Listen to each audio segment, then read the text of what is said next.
এবার আসো আরেকটা জিনিস বলি, ন্যূনতম 3 বর্ণের একটি শব্দ। 3 বর্ণের? 3 বর্ণের। ওকে।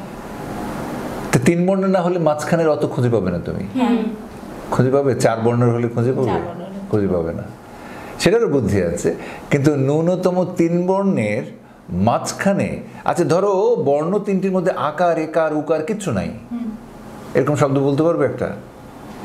আকার, ইকার, উকার কিচ্ছু নাই। মতন। হ্যাঁ, গুড। মতন না মতন এটা অন্য বিষয়, আমি পরে বলছি। কিন্তু ধরো এই কলম, এটা কি কলম না কলম? কলম। তাহলে কই আছে, লটা কি হলো? ও এর মতো হয়ে গেল। আচ্ছা আমার ব্যথা লেগেছে, আমি কি মলম লাগাবো না মলম লাগাবো? মলম লাগাবো। তোমরা খুব সরস কথা বলো নাকি সারস কথা বলো?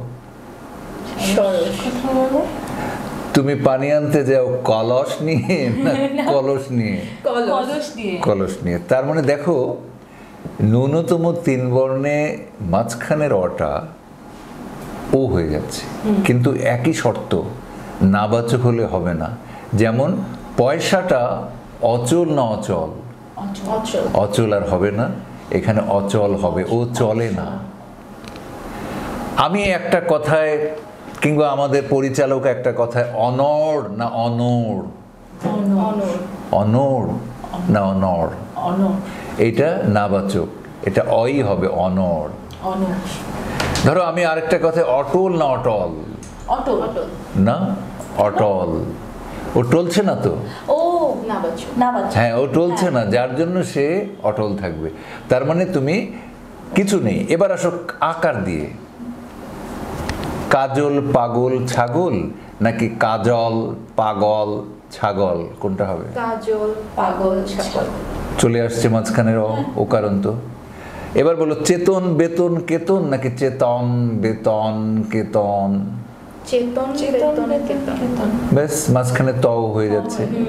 তো এইরকম ভাবে খেয়াল করবে যে মাঝখানের অটা ও এর মতো হয়ে যাচ্ছে, কিন্তু নাবাচক হলে আর হবে না, এটা মনে রাখবে।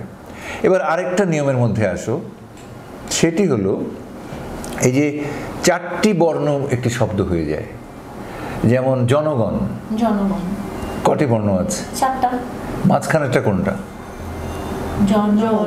ও মাঝখান তুমি চিহ্নিত করবে কিভাবে? হ্যাঁ, তো এই ক্ষেত্রে করবে কি, প্রথম ধ্বনিটা যেখানে শেষ হবে সেই ধ্বনির শেষের বর্ণটাকে ধরে ফেলবে। যেমন জন, তাহলে এর শেষের বর্ণটা কি? ন। ন ও হবে না হসন্ত হবে, সেইটাই তোমার বিষয় আর কি। তাহলে এখানে কি হয়ে যাচ্ছে? ওকার হয়ে যাচ্ছে না জন, নাকি জনগণ? জনগণ। তাহলে ওই নকে ধরতে হবে। পথচারী কোনটা হবে? পথচারী। হ্যাঁ, থ। থ প্রথম পর্বের শেষে যেটা আছে সেটা পথচারী। তো থ ওকারান্ত হয়ে যাচ্ছে, জনগণ হয়ে যাচ্ছে।